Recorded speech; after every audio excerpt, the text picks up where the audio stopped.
बिस्मिल्लाहिर्रहमानिर्रहीम। Recipe kids में खुशामदीद। चटोरी foodie family को खुशामदीद कहने के साथ कहूँगी कि आज आपको बनाना सिखाऊंगी पैन में किस तरह से केक बना सकते हैं स्पंजी सॉफ्ट सा। तो सबसे पहले आपने एक पैन लेना है, ठीक है। एक बर्तन ले लीजिएगा, बाउल ले लीजिएगा। उसके अंदर आपने मैदा जो है शामिल करना है। मैदा जो है वो छान लीजिएगा अच्छे से, और छान लेने के बाद आपने 2 कप मैदा लेना है। 2 कप भर कर आपने जो है वो मैयर कर लीजिएगा, और 2 कप भरे हुए होने चाहिए। और आपने 2 कप के हिसाब से ये जो है मैंने बैटर जो है वो इसका रेडी करना है केक का। तो आपने इस हिसाब से जो है वो चीज़ें इसके अंदर जो ऐड करती जाऊँगी, तो आप इसे अपने हिसाब से ऐड कर लीजिएगा। सो मैंने जो है 2 कप अच्छे से छना हुआ मैदा ले लिया। उसके अंदर मैंने बेकिंग पाउडर ऐड किया है, half tea spoon baking powder जो है, और उसके साथ जो है आपने ऐड करना है बेकिंग सोडा। वो सिर्फ़ और सिर्फ वो भी हाफ़ टी स्पून आपने इसके अंदर ऐड करना है। दोनों चीज़ें ऐड करके फिर आपने इसको अच्छे से जो है मिक्स कर लेना है। चाहें तो आप इसको छान भी सकते हैं, ताकि जो है दोनों चीज़ें, जो बेकिंग सोडा और बेकिंग पाउडर है, वो मैदे के साथ अच्छे से मिक्स हो जाए और इवनली मिक्स हो जाए, ताकि कोई ऐसा पार्ट ना हो, क्योंकि राइस होना होता है।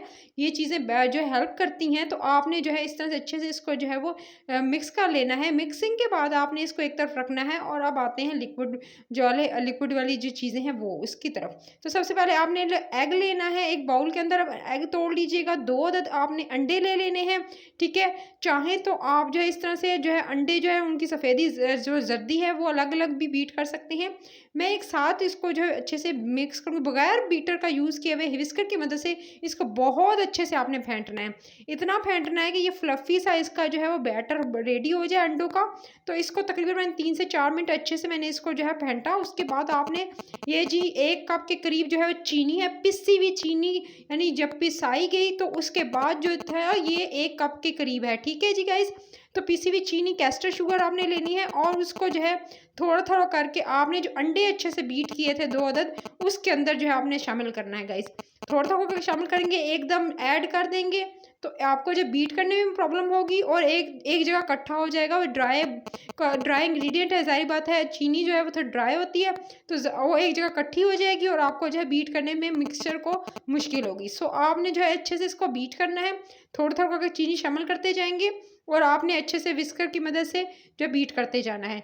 इस तरह से मैंने चीनी जो है वो तकरीबन मैंने 3 पार्ट्स में डिवाइड कर ली थी गाइस, और उसको 3 पार्ट्स में डिवाइड करके मैं थोड़ा-थोड़ा करके शामिल करती गई। और इसके अंदर जो अंडों के साथ जब तक कि चीनी पूरी आपको फ़ील ना हो कि आपकी चीनी जो अच्छे से घुल चुकी है, अच्छे से जो मिक्स हो चुकी है, सो आपने जो है इस तरह से सारी की सारी चीनी जो है इसके अंदर शामिल करके उसके बाद जो है आपने इसको मिक्स कर लेना है। मैंने इसको इतनी अच्छी तरह से बीट किया कि जब मैंने लास्ट वाला हिस्सा डाला, यानी मैंने तीसरा पार्ट भी चीनी का डाला, यानी पूरी डाल दी, तो उसके बाद इतना बीट किया कि जब मैंने फ़ील हुआ कि बिल्कुल चीनी घुल चुकी है और एक लिक्विडी सा पेस्ट जो है वो इस तरह से लिक्विडी सा बैटर रेडी हो चुका है, तो उसके बाद जो है इसके अंदर मैं दही ऐड की। दही जो है गाइस आपने ऐड करनी है 1 टेबलस्पून भरकर, लेकिन याद रहे कि इसके अंदर पानी नहीं होना चाहिए। पानी निकला हुआ दही जो है, यानी बिल्कुल इस तरह से कि इसके अंदर पानी ना हो, आप गाढ़ी सी हो, और आपने इसके अंदर शामिल करनी है। इससे क्या होता है कि आपका जो बैटर है, यानी आपको जो केक है वो हार्ड नहीं होता और एकदम सॉफ्ट स्पंजी सा होता है। तो आपने इस टिप को ज़रूर आजमाना है। सो जी अच्छे से बीट कर लिया मैंने दही को। उसके बाद जी इसके अंदर ऑयल जाएगा, कुकिंग ऑयल इसी बैटर के अंदर आपने शामिल करना है। 1/2 कप भर कर आपने इसके अंदर कुकिंग ऑयल शामिल कर लेना है, ठीक है। मेजर करके आपने 1/2 कप इसके अंदर ऐड करना है। आपने ऐड कर दिया ऑयल। उसके बाद इसको अच्छे से फिर अगेन आपने मिक्स करना है, ताकि अच्छे से जो है इसको भी आपने बीट करना है। केक में बस ये है कि आपने जितनी चीज़ें होती हैं उसको अच्छे से लिक्विडी, जो जितनी लिक्विड पार्ट होगा उसको अच्छे से बीट करना है। उसको ज़्यादा टाइम देना होता है। इससे क्या होता है आपका केक जो है वो हार्ड नहीं होता है गाइस। सो आपने इसको अच्छे से अब इस तरह से बीट कर लिया। बीट कर लेने के बाद अब आप इसको एक तरफ रखेंगे, और लेकिन एक चीज़ है जो इसके अंदर ऐड करनी है। सिर्फ और सिर्फ चुटकी भर कर आपने इसके अंदर येलो फूड कलर ऐड कर देना है। ऑप्शनल है, डालना चाहें तो डाल दीजिएगा, अगर नहीं डालना चाहते तो मत डालिएगा गाइस। तो मैंने इसके अंदर सिर्फ और सिर्फ पिंच ऑफ मैंने जो है इसके अंदर ऐड कर दिया फूड कलर येलो, और उसके बाद इसको अच्छे से मिक्स कर लिया। चले जी, ये हो गया जी हमारा पार्ट बिल्कुल डन जी, लिक्विड वाला पार्ट। अब आपने इसको क्या करना है, ड्राई इंग्रेडिएंट जितने जो हमने रखे थे उसके अंदर इसको ऐड करना है। थोड़ा थोड़ा करके ऐड करेंगे, और विस्कर की मदद से इसको जो है वो अच्छे से मिक्स कर लेंगे। अब जब फोल्डिंग करनी है ना आपने गाइस, तो इस स्टेज पर आपने जो है वो थोड़ी कम करनी है। लिक्विड वाले पार्ट को तो ज़्यादा बीट किया गया, लेकिन जब ड्राई इंग्रेडिएंट्स के अंदर आप इस तरह से शामिल करेंगे, तो आपने विस्कर को थोड़ा कम चलाना है। सिर्फ और सिर्फ थोड़े से, यानी आप कह सकते हैं 3-4 फोल्डिंग में इसको फोल्ड करना है। अगर ज़्यादा आप इसको जो है वो घुमाएंगे अगर विस्कर को, और ज़्यादा जो है आप इसको बीट करेंगे, तो क्या होगा कि आपका केक हार्ड बनेगा। देखिए मैं सॉफ्टली, बिल्कुल इसको जेंटली सॉफ्टली मैं इसको मिक्स कर रही हूँ ताकि मेरा केक हार्ड ना बने। तो इसको मैंने इस तरह से इसको अच्छे से मिक्स कर लेना है। मिक्स कर लेने के बाद ये देख सकते हैं गाइस, बिल्कुल सॉफ्टली इसको मिक्स करना है ताकि ये जो है जितना कम फोल्ड करेंगे उतना केक जो है सॉफ्ट और स्पंजी बनेगा और इतना ही फूला हुआ बनेगा। एकदम सॉफ्ट बनाने के लिए आपने इस टिप को ज़रूर आजमाना है गाइस। सो आपने इसको अच्छे से इस तरह से जो है मिक्स कर लेना है। मिक्स कर लेने के बाद देख सकते हैं इस तरह से मैंने इसको तकरीबन ज़्यादा नहीं, सिर्फ और सिर्फ 5 से 6 फोल्डिंग में ही इसको अच्छे से मिक्स कर लिया। ड्राई इंग्रेडिएंट और उसके अंदर जो लिक्विड था, वो लिक्विड वाले इंग्रेडिएंट्स जो थे वो इसके अंदर मिक्स किए हैं। और इसके बाद जी ये देख सकते हैं कितना मज़ेदार जो है वो बैटर रेडी है।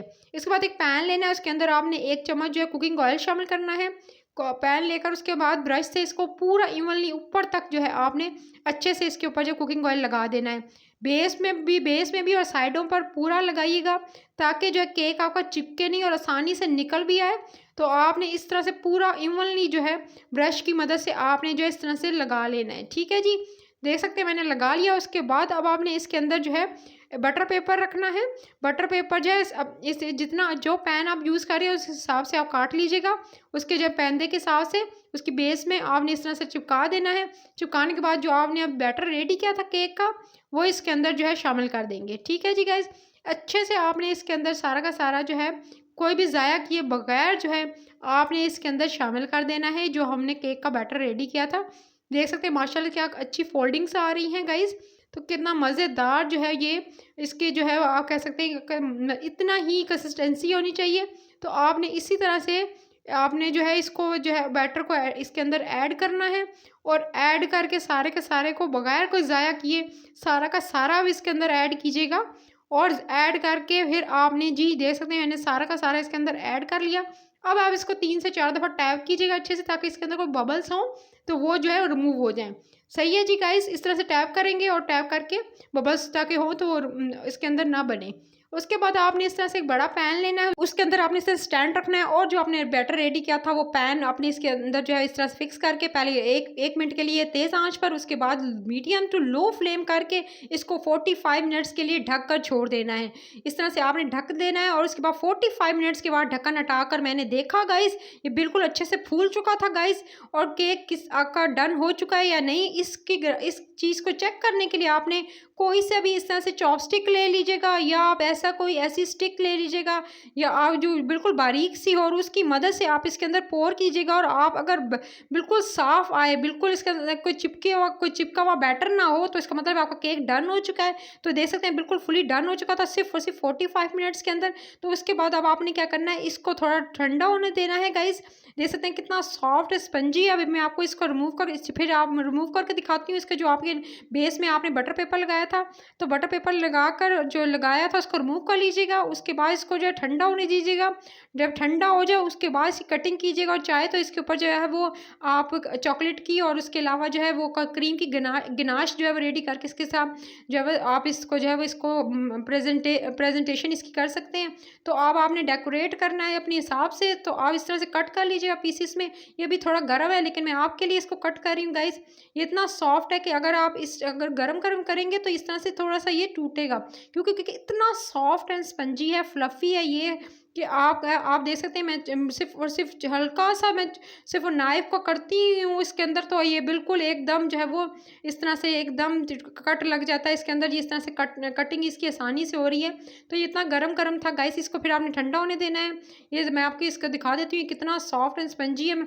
तो आपने इस तरह से इसको देख सकते हैं ये बिल्कुल कितना एकदम सॉफ्ट। तो आपने इसी तरह से रेडी करना है, कोई मुश्किल नहीं है। अगर घर में ओवन नहीं है तो आप पैन में बना सकते हैं इस तरह से। वीडियो पसंद आई है तभी चैनल रेसिपी करी को सब्सक्राइब कर लें, वीडियो को लाइक करें, शेयर करें और टिल देन नेक्स्ट वीडियो अपना बहुत सारा ख्याल रखेगा। अल्लाह नेगेबान, टेक केयर।